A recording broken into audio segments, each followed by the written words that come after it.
Bridge of Promise plano ng palitan matapos ang 17 years.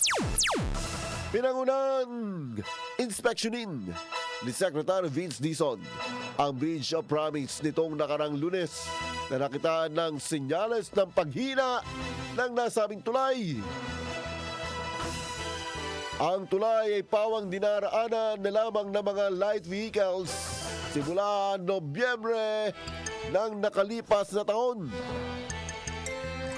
Ang nasabing tulay sa Batangas City ay papalitan ng mas matibay at mas malawak na may kaukulang pondo na nasa 300 milyong piso galing umano sa 2027 budget. Kung matatandaan ang orihinal na pansamantalang tulay na itinayo ay noong 2009 matapos igupo ito ang lumang tulay sa naman ng bagyo. Makalipas ang 17 years na ginagamit ay nagkaroon ng structural concerns.